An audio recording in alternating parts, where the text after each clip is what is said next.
السلام علیکم ورحمۃ اللہ۔ ان الحمد للہ نحمده ونستعینه ونستغفره ونعوذ باللہ من شرور انفسنا ومن سیئات اعمالنا من يهده اللہ فلا مضل له ومن يضلل فلا هادی له واشهد ان لا الہ الا اللہ واشهد ان محمدا عبده ورسوله رب اشرح لي صدری ويسر لي امری واحلل عقدۃ من لسانی یفقهوا قولی رب زدنی علما رب زدنی علما رب زدنی علما آمین یا رب العالمین۔ ہر قسم کی تعریف اور شکر اللہ رب العزت کے لیے لائق اور زیبا ہے، جو ساری کائنات کا ایک و تنہا خالق، مالک، مربی اور منتظم ہے۔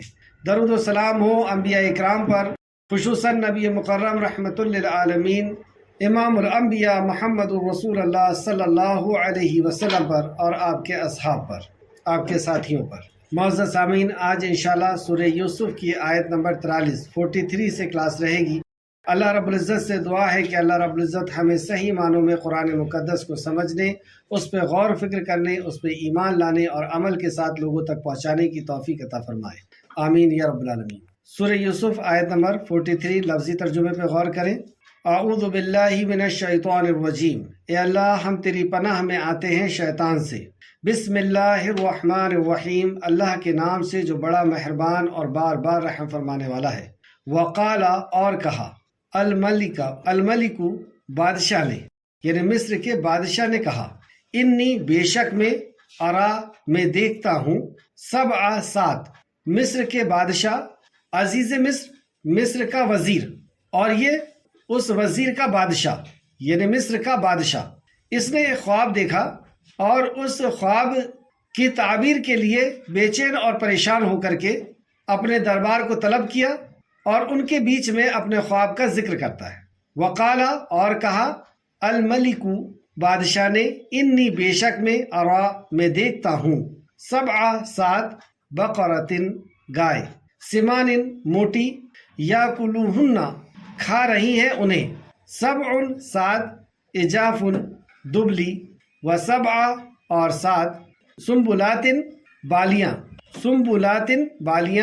خضر سرسبز، و اخرى اور دوسری، یابسات خشک، اے سرداروں، افتونی جواب دو مجھے، یعنی تعبیر بتاؤ اس کی، میرے خواب کے بارے میں، ان اگر کنتم ہو تم، للرؤیا خواب کی، تعبرون تم تعبیر کرتے، تم اس کا مطلب بتاتے۔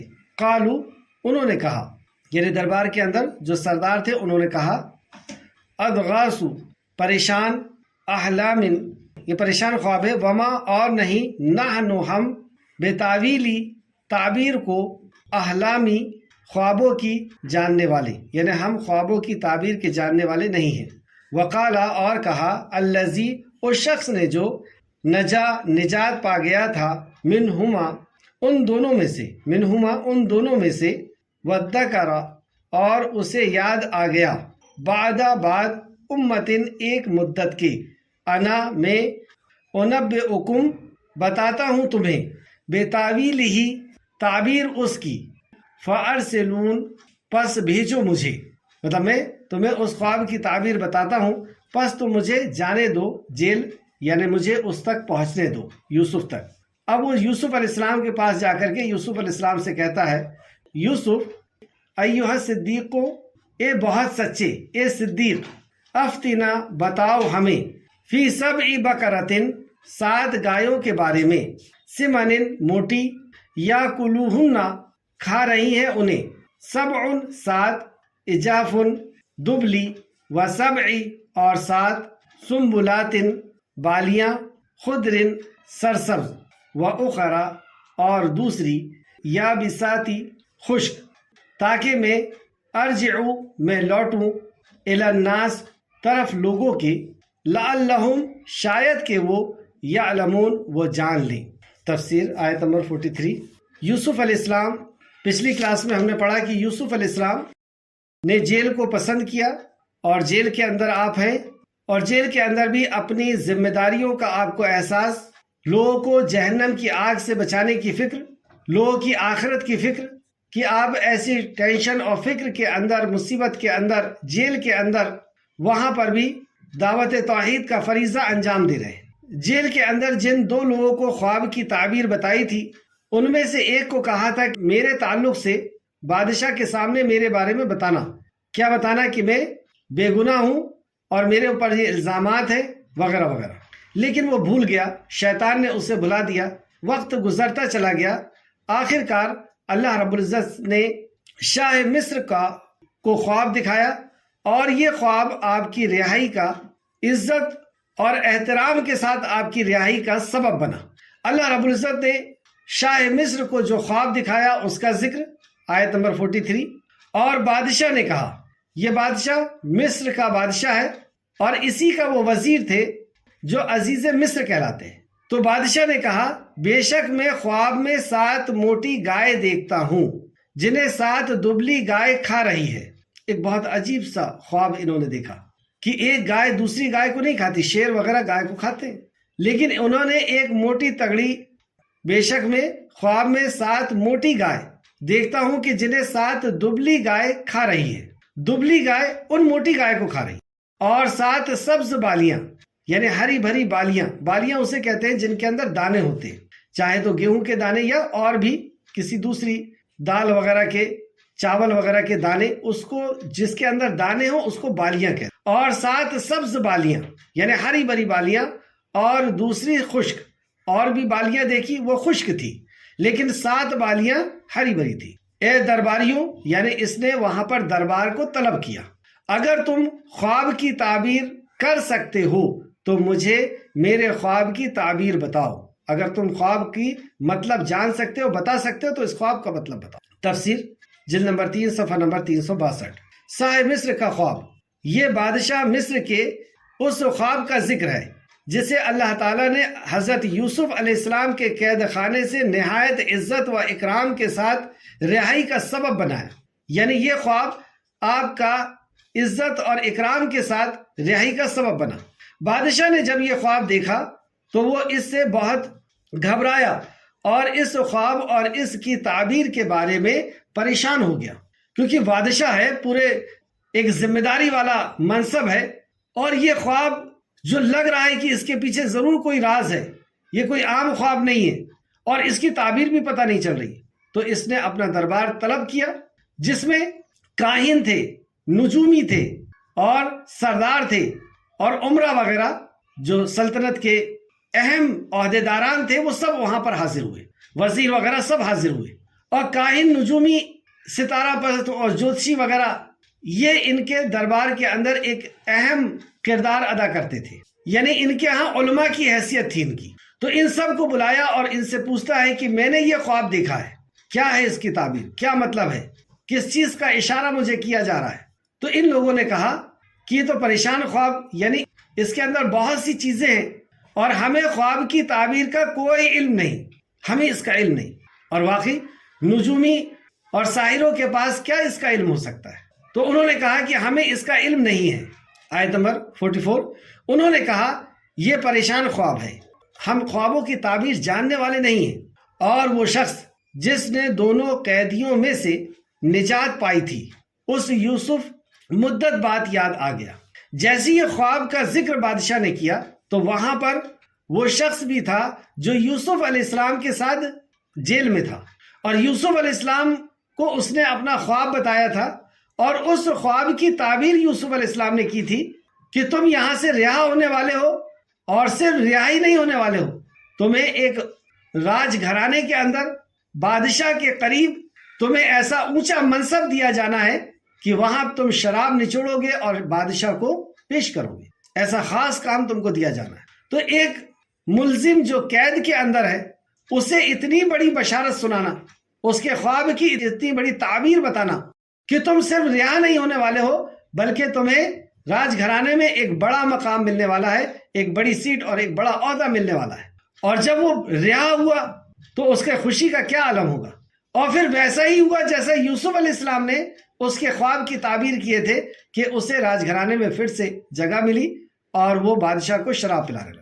تو جیسی بادشاہ کا یہ خواب اس نے سنا اور دیکھا کہ بڑے بڑے یہاں پہ ساحر اور نجومی اور جوتشی وغیرہ ہیں اور یہ کوئی اس خواب کی تعبیر نہیں کر پا رہے ہیں اور بول رہے ہیں کہ ہمیں اس خواب کی تعبیر کا علم نہیں ہے، تو اچانک اسے یوسف علیہ السلام یاد آ گئے کہ ارے میرے بھی خواب کی تعبیر انہوں نے کی تھی، اور وہ شخص جس نے دونوں یعنی قیدیوں میں سے نجات پائی تھی، اسے یوسف مدت بعد یاد آ گیا، بولا۔ اب وہ اس بھرے ہوئے دربار میں بول اٹھا، بادشاہ کے سامنے بولا، میں تمہیں اس کی تعبیر بتاؤں گا، لہٰذا تم مجھے یوسف کے پاس بھیجو۔ تم مجھے بھیج دو۔ کہاں بھیج دو؟ جیل میں بھیج دو، یوسف کے پاس۔ میں تمہیں اس کی تعبیر بتاؤں گا، یعنی میں اس کی تعبیر یوسف سے پوچھ کے تمہیں بتاؤں گا۔ اس لیے کہا کہ مجھے بھیج دو، مجھے جانے دو، یا میرے ساتھ چلو۔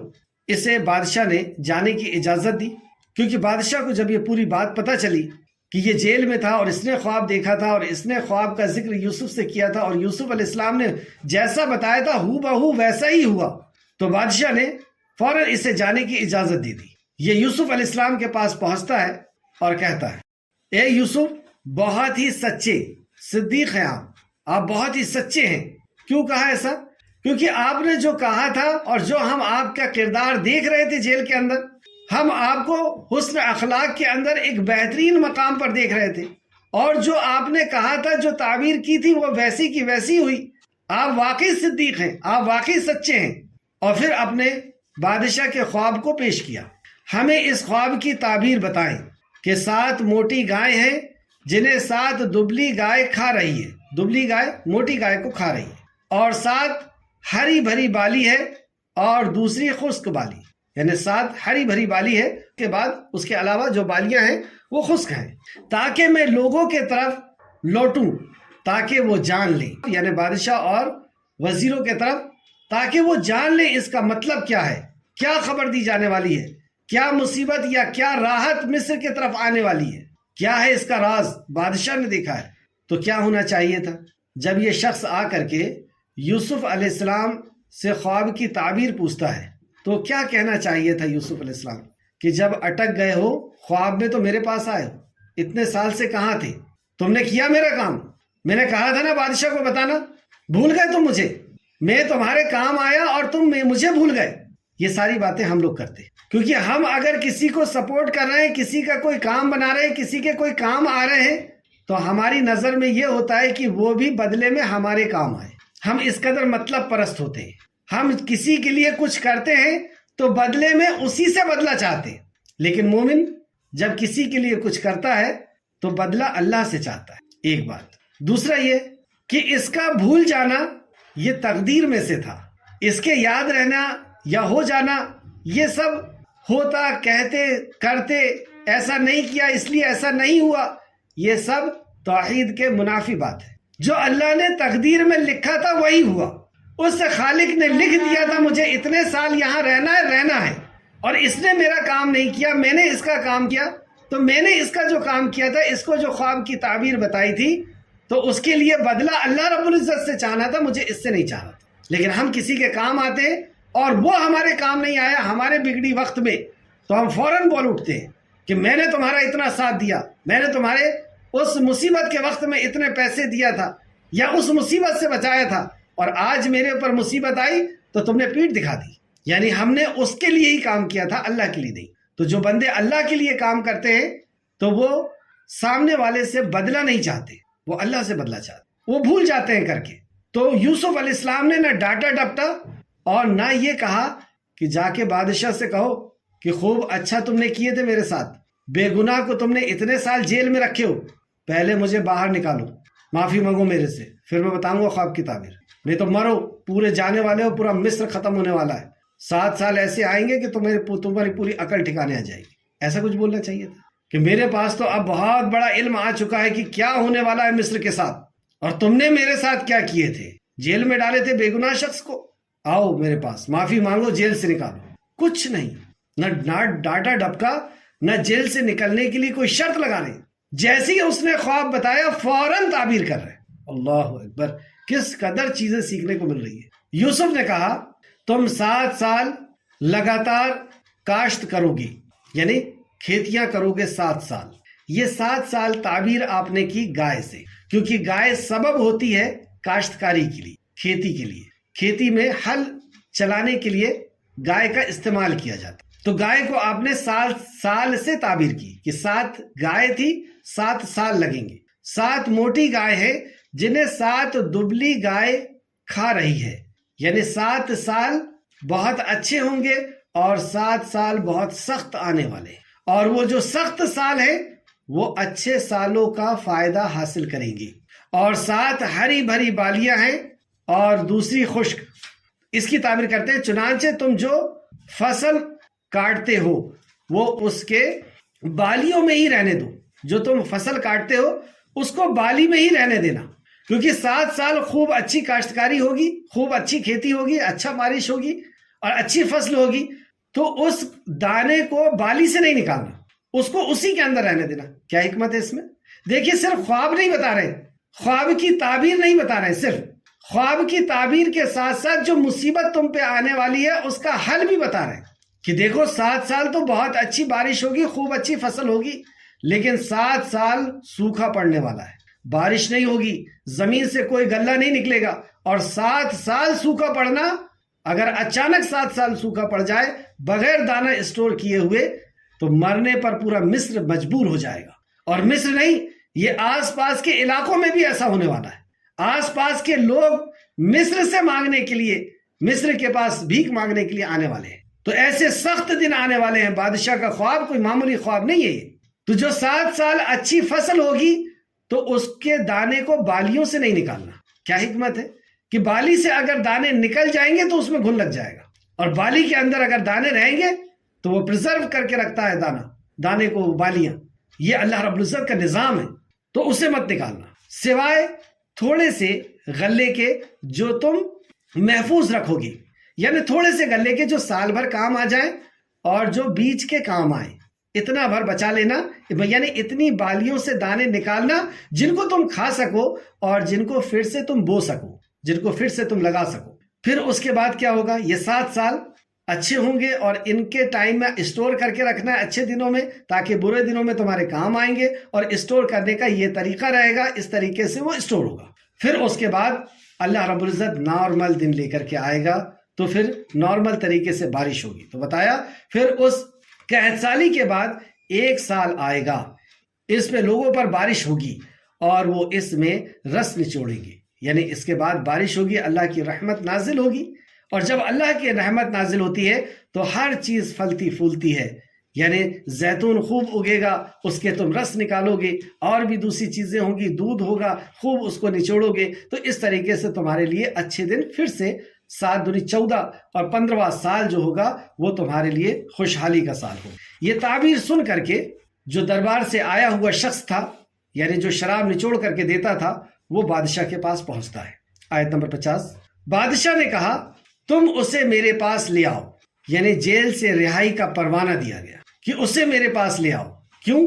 بادشاہ یہ سن کر کے خواب کی تعبیر وہ حیران اور دنگ رہ گیا کہ اتنی بڑی مصیبت مصر کے اوپر آنے والی ہے، اور یہ شخص ایسا علم جاننے والا ہے، یہ تعبیر کا علم جاننے والا ہے، اور یہ صرف تکے والی بات نہیں ہے کہ ہو بھی سکتا نہیں بھی ہو سکتا ہے.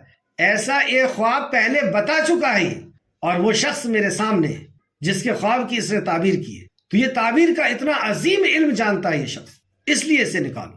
یہ خوش اخلاق ہے، اس نے دھتکار کر کے بھگایا نہیں کہ تم میری بات بادشاہ تک نہیں پہنچائے تھے، یا یہ نہیں کہا کہ بادشاہ نے میرے اوپر ظلم کیا ہے، اتنے سال مجھے قید خانے میں رکھا، میری کوئی سنوائی نہیں کی، میرے لیے کوئی صفائی کا انتظام نہیں کروایا کہ میں سچا ہوں یا جھوٹا ہوں، میرے اوپر الزام لگا ہے کہ یہ بات مجرم ہوں یا میں ملزم ہوں. بادشاہ نے کوئی میرا خیال نہیں رکھا، ایسا کچھ نہیں کہا. یعنی یہ خوش اخلاق ہے، یہ اخلاق کے اونچے معیار پر ہے، یہ پاک دامن ہے. اور سب سے بڑی بات جو بادشاہ نے یوسف علیہ السلام کے اندر دیکھی کہ یہ میری رعایا کا خیر خواہ ہے، جبکہ یہ مصر اس کا ملک نہیں ہے. یہ تو رعا ہوتے سے چلا جاتا چپ چاپ اپنے ملک میں، لیکن یہ رعایا کا اس قدر خیر خواہ ہے. اور ایک بادشاہ کے لیے یہ بات بہت بڑی ہوتی ہے کہ اس کی رعایا کا کوئی خیر خواہی کرے، اس کی رعایا کے بارے میں کوئی سوچے. تو 7 سال ہمارے اوپر اتنی بڑی مصیبت کے آنے والے ہیں، اور اس کی خیر خواہی کرتے ہوئے اس نے فوراً بتایا ہے. تو یوسف علیہ السلام بادشاہ کے لیے ایک بہت معزز اور مکرم شخص بن گئے. تو بادشاہ کہتا ہے فوراً انہیں لے آؤ. لیکن جب خبر یوسف علیہ السلام کے پاس پہنچی تو یوسف علیہ السلام کہتے پھر جب یوسف کے پاس قاصد آیا تو اس نے کہا، یعنی خبر لے کر کے جو شخص آیا اس نے کہا، یعنی یوسف علیہ السلام نے کہا تو اپنے مالک کے پاس لوٹ جا، یعنی نکلنے سے انکار کر دیا۔ نبی مکرم صلی اللہ علیہ وسلم فرماتے ہیں اور اگر میں جیل میں اتنی مدت رہتا جتنی مدت یوسف رہے ہیں تو میں بلانے والے کی دعوت قبول کر لیتا۔ بخاری شریف حدیث نمبر 3372 اور بخاری شریف حدیث نمبر 4694 یہ بھی بخاری کی ہے، اور مسلم کی 151 نمبر، بخاری نے 2 جگہ لیا ہے۔ تو کیا پتہ چلا کہ آپ اور میں بھی ہوتے تو اتنے سال بعد رہائی ہو رہی ہے، جانے تو جو الزام لگا تھا ابھی تو نکلو یہاں سے، لیکن وہاں پر بھی آپ کو اپنے مشن کے اوپر پورا دھیان ہے کہ میرا پاک دامن رہ کر کے یہاں سے نکلنا ضروری ہے، ورنہ میری دعوت پہ کون یقین کرے گا، کون مجھے سچا سمجھے گا، کون مجھے امانت دار سمجھے گا۔ اتنے سال بعد رہائی ہو رہی ہے، عزت اور اکرام کے ساتھ بادشاہ بلا رہا ہے، لیکن یوسف علیہ السلام کیونکہ آپ کو اپنی جان اور اپنی آزادی سے زیادہ قیمتی آپ کے لیے دین تھا، دین کی تبلیغ تھی، دین کو لوگوں تک پہنچانا تھا۔ پھر جب اس یوسف کے پاس قاصد آیا تو اس نے کہا تو اپنے مالک کے پاس لوٹ جا اور اس سے پوچھ کہ ان عورتوں کے بارے میں، معاملے میں ان عورتوں کے بارے میں کہ کیا حقیقت ہے جنہوں نے اپنے ہاتھ کاٹے تھے۔ ان سے پوچھو کیا حقیقت ہے، کیوں کاٹے تھے انہوں نے اپنے ہاتھ، کیا ہوا تھا۔ عزیز مصر کی بیوی نے جو مجھ پر الزامات لگائے پوچھو اس سے جا کر، بے شک میرا رب ان کا مکر خوب جانتا ہے۔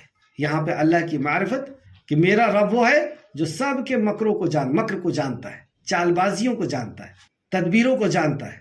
تو پتہ یہ چلا کہ بادشاہ کے پاس جا کر پوچھو کہ ان عورتوں کا کیا معاملہ ہے جنہوں نے اپنے ہاتھ کاٹ لیے تھے، یعنی مجرم کون ہے، پوچھو ان سے جا کے۔ کیوں پوچھو؟ کیونکہ میرے کردار پر جو الزام ہے، میرے کیریکٹر کے اوپر جو الزام ہے، پہلے اس کی صفائی ہو جائے، پہلے اس کی صفائی ہو جائے۔ عزیز مصر یہ جان لے کہ میں نے اس کے ساتھ خیانت نہیں کی ہے، عزیز مصر یہ جان لے کہ میں نے اس کے ساتھ خیانت نہیں کی ہے، کہ اس نے مجھے ایک اچھا مقام دیا، میری اچھی طرح پرورش کی، لاڑ اور پیار کے ساتھ بچے کی طرح مجھے رکھا، اور میں نے جس تھالی میں کھایا تھا اس میں چھید نہیں کیا ہوں۔ جس نے مجھے عزت کا مقام دیا ہے میں نے اس کی بیوی کے اوپر غلط نظر نہیں رکھا ہے، میں نے کوئی بدکاری کا کام نہیں کیا ہے۔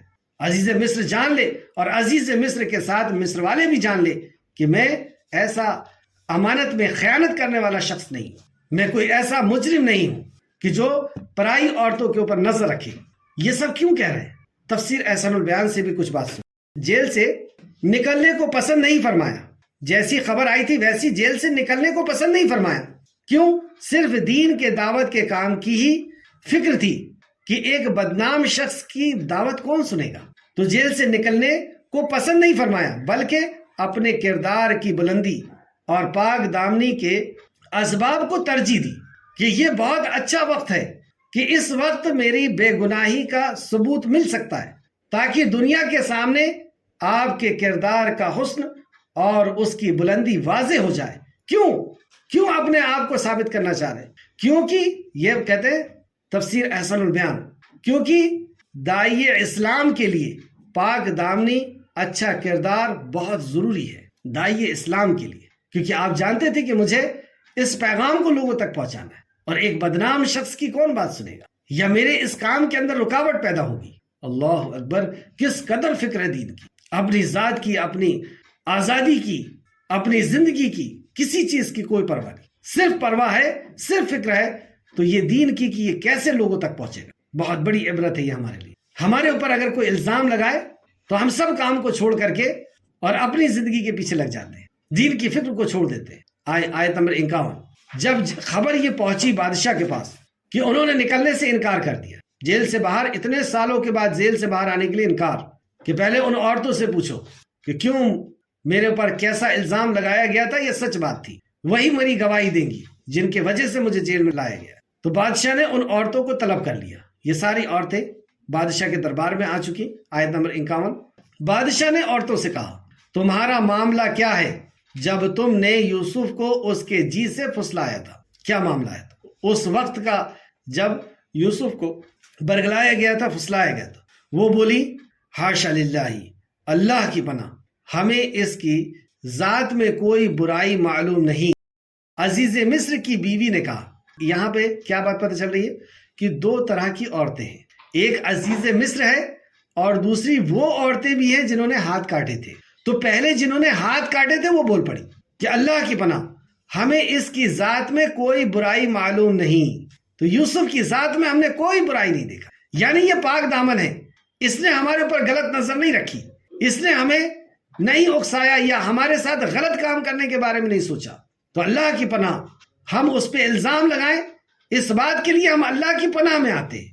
ہم ایسے پاک دامن شخص کے اوپر کیسے الزام لگا سکتے؟ تو ہمیں اس کی ذات میں کوئی برائی معلوم نہیں، عزیز مصر کی بیوی نے کہا۔ اب عزیز مصر کی بیوی کہتی ہے اب حق واضح ہو گیا ہے، یعنی اب حق تو انہوں نے واضح کر ہی دیا ہے، اب تو سچائی سامنے آ ہی گئی ہے۔ تو وہ کہتی ہے کہ میں نے ہی اسے اس کے جی سے پھسلایا تھا۔ اب انہوں نے بھی سچ بات اگل دی کہ پورا جرم میرا ہے، میں نے اسے پھسلایا تھا، میں نے اس کو بہکانے کی کوشش کی، لیکن اور بلا شبہ وہ سچوں میں سے ہے۔ یہاں پہ دونوں کی صفائی ہوگی کہ یوسف بھی سچوں میں سے ہیں، یعنی ان کا کوئی قصور نہیں تھا، اور میں نے بھی یوسف کے ساتھ بدکاری نہیں، میں بھی بچ گئی یوسف کی وجہ سے۔ یوسف تو پاک دامن تھا ہی تھا، لیکن اس نے مجھے ہاتھ بھی نہیں لگایا۔ تو یہ اپنے خود بھی بچی اور یوسف علیہ السلام کی سچائی کا انہوں نے بھرے دربار میں ثبوت پیش کر۔ یوسف نے کہا یہ اس لیے کہ عزیز مصر جان لے، مطلب میں نے یہ کیوں کیا ایسا، یہ کیوں گواہی ان کے منہ سے دلوائی، کیوں یہ دربار کو لگوایا، کیوں رک گیا تھا میں جیل سے آنے کے لیے۔ اس سب کا جواب اب خود یوسف علیہ السلام دیتے ہیں، جس کو اللہ رب العزت نے آیت نمبر 52 کے اندر نقل فرمایا۔ یوسف نے کہا یہ اس لیے کہ وہ عزیز جان لے کہ بے شک میں نے در پردہ اس کی خیانت نہیں کی ہے، یعنی اس کے پیٹھ کے پیچھے اس کی خیانت نہیں کی ہے۔ یہ امانت تھی، اس کی بیوی امانت ہے میرے پاس، یا میں اس کے گھر میں تھا تو یہ امانت کی طرح تھی، اور مسلمان امانت میں خیانت نہیں کرتا، یہ منافق کی صفت ہے۔ امانت میں خیانت کرنا منافق کی صفت ہے۔ تو کسی کی وہ عورت ہے تو وہ اس کی امانت ہے، یا کوئی ہمارے سامنے سے سڑک پر سے گزر رہا ہے، ہماری دکان میں آیا ہے، ہمارے گھر پہ آیا ہے، وہ کسی کی امانت ہے، اور مومن امانت میں خیانت نہیں کرتا، یہ منافق کی صفت ہے۔ تو یوسف علیہ السلام نے کہا یہ اس لیے کہ وہ عزیز جان لے کہ بے شک میں نے در پردہ اس کی خیانت نہیں کی، اور یہ کہ بے شک اللہ خائن کا مکر نہیں چلنے دیتا۔ یہ ایک بہت قیمتی بات، خائن کہتے ہیں اس کو جو امانت میں خیانت کرے، کسی کی بھی امانت رکھی ہوئی ہو، پیسے کی امانت ہو، یہاں تو عزت کی امانت کی بات تھی، عورت کی عزت کی امانت کی بات تھی جو کسی کی بیوی تھی۔ تو اگر کوئی خائن خیانت کرتا ہے اس کے اندر، یہ چیز دونوں کے لیے ہوگی، مرد کے لیے بھی اور عورت کے لیے، کیونکہ عورت نے بھی خیانت کیا، کسی اور کی امانت تھی، تو اس شخص خیانت کیا اور اس عورت نے بھی خیانت کیا، اور کس کے ساتھ خیانت ہوئی؟ وہ جس کا جو شوہر ہے، تو اس کی بیوی نے بھی خیانت کی اور اس شخص نے بھی خیانت۔ تو اس کا انجام اللہ رب العزت نے بتا دیا جو قیامت تک کے لیے قرآن کا حصہ بنا، اور یہ کہ بے شک اللہ خائن کا مکر نہیں چلنے دیتا، یہ مکر نہیں چلنے والا۔ جیسے ہم نے دیکھا نا کہ عزیز مصر نے کہا کہ جانے دو، چھوڑ دو اس بات کو یہیں پر، اور تم توبہ کرو، اللہ رب العزت توبہ کو قبول کرتا ہے وغیرہ، لیکن کیا بات چھپی تھی؟ بات وہاں سے نکل کر کے پورے مصر میں پھیل گئی۔ تو یہ خائن جب خیانت کرتا ہے کسی کی امانت میں، تو اللہ رب العزت اس مکر کو نہیں چلنے دیتا، یعنی اس کو سامنے لاتا ہے اللہ رب العزت جس کے لیے چاہتا ہے۔ اللہ رب العزت بہتر جاننے والا ہے کہ کس کے ساتھ وہ کیا فیصلہ فرمائے۔ اس واقعے کے اندر ہم نے دیکھا کہ یوسف علیہ السلام نے اپنے کیریکٹر کا کتنا زیادہ خیال رکھا کہ جیل سے نکلنا اتنا ضروری نہیں ہے جتنا میرے اوپر جو الزام لگایا گیا ہے، جس نے مجھے پناہ دیا عزیز مصر نے، میں نے اس کی بیوی کے ساتھ غلط کیا ہے، یہ الزام اتنا بڑا ہے کہ اس الزام کے ساتھ میں کیسے دعوت کا کام کروں گا، اور اگر میں نے دعوت کا کام نہیں کیا تو جیل سے نکلنے سے فائدہ کیا؟ تو ویسے ہی مر گیا۔ اگر میں دعوت کا کام نہ کروں تو ویسے ہی موت ہے ایک دائی کی، اس کی زندگی ختم ہے اگر وہ کام نہیں کر پا رہا ہے۔ تو اس قدر خیال، اس تعلق سے ہمیں ایک حدیث ملتی ہے کہ نبی کریم صلی اللہ علیہ وسلم بھی اپنے کیریکٹر کا کس قدر خیال رکھتے تھے۔ سیدنا صفیہ رضی اللہ عنہا بیان کرتی ہیں نبی کریم صلی اللہ علیہ وسلم اعتکاف کے حالت میں تھے اور میں آپ سے ایک رات ملنے کے لیے گئی، میں نے کچھ دیر گفتگو کی اور پھر گھر جانے کی اجازت طلب کری، تو نبی کریم صلی اللہ علیہ وسلم بھی مجھے چھوڑنے کے لیے کچھ دور تک آئے کیونکہ امہات المومنین کے حجرے جو تھے وہ مسجد نبوی سے لگے ہوئے تھے، تو آپ کے حجرے تک یعنی مسجد کے صحن تک نکل کر کے آئے، دور سے دیکھا کہ 2 صحابی جا رہے ہیں، تو رسول اللہ صلی اللہ علیہ وسلم نے حضرت صفیہ کو روکا کہ رکیے، اور ان 2 صحابی کو آواز دے کر کے بلائے کہ ادھر آؤ، اور کہا کہ یہ صفیہ ہے، یعنی یہ میری بیوی ہے، یہ امہات المومنین تمہاری ماں ہے۔ تو وہ دونوں صحابی سٹپٹا گئے۔ میں حدیث کا صرف آپ کو مفہوم بتا رہا ہوں۔ کہتے ہیں یا رسول اللہ، ہمارے ماں باپ آپ پر قربان، کیا ہم آپ پر شک کریں گے؟ کیا آپ رات میں کس کے ساتھ جا رہے ہیں؟ اللہ اکبر، ہمارے ماں باپ آپ پہ قربان۔ تو رسول اللہ صلی اللہ علیہ وسلم نے فرمایا، جسم کے اندر خون جس طرح گردش کرتا ہے، جس طرح خون دوڑتا ہے جسم کے اندر، اس طرح شیطان جسم کے اندر دوڑتا ہے۔ کیا پتہ چلا؟ کہ شیطان تمہارے اندر وسوسہ نہ ڈالے کہ اتنی رات میں محمد کس سے بات کر رہے تھے، کسے چھوڑنے جا رہے تھے صلی اللہ علیہ وسلم۔ تو ہمیں اپنے اعمال سے اس چیز کا بھی خیال رکھنا ہوگا کہ ہمارا کوئی عمل کسی کے لیے غلط فہمی کا ذریعہ نہ بن جائے کہ اتنی دیر تک تم کس سے فون پہ بات کر رہے تھے، وہ جب آیا تو فون کیوں چھپا لیا گیا، کونے میں جا کر کے کیوں بات کر رہے تھے۔ تو ایسی چیزوں سے بھی ہم کو بچنا چاہیے کہ گاڑی پہ کس کو بٹھال کر کے لے کر کے جا رہے تھے، اتنا احتیاط کرنا پڑے گا۔ اللہ رب العزت ہم سب کو توفیق عطا فرمائے کہ ایسے محتاط رہ کر کے جیے تاکہ کوئی ہمارے اوپر الزام نہ لگا سکے، کیونکہ ہمارے اوپر الزام سے مطلب نہیں ہے، اصل یہ ہے کہ ہمارے کام کے اوپر ایفیکٹ پڑے گا، ہمارے کام کے اوپر اثر پڑے گا، اس کام کی فکر رکھنا ہے ہمیں کہ اس کام کو کرنے کے لیے ہمارا کیریکٹر یا ہمارا اخلاق بہت صاف ستھرا ہونا چاہیے۔ اللہ ہم سب کو توفیق عطا فرمائے۔ یہ بخاری اور مسلم کی روایت تھی، بخاری شریف حدیث نمبر 2038 اور مسلم شریف حدیث نمبر 2175۔ آخر میں اللہ رب العزت سے دعا ہے کہ خالق مالک جو کچھ بھی ہم نے پڑھا اس پہ ہمیں مزید غور و فکر کرنے کی تو توفیق عطا فرما۔ جو صفات خالق مالک یوسف علیہ السلام کی بتائی گئی وہ صفات کا ہمیں بھی مالک بنا۔ اے اللہ جب تک ہمیں زندہ رکھ، ایمان اخلاص اور عمل صالح کے ساتھ زندہ رکھ، ہمارا خاتمہ بالخیر فرما، نیکوکاروں کے ساتھ ہمارا شمار فرما دے، آمین یا رب العالمین۔ السلام علیکم ورحمۃ اللہ وبرکاتہ۔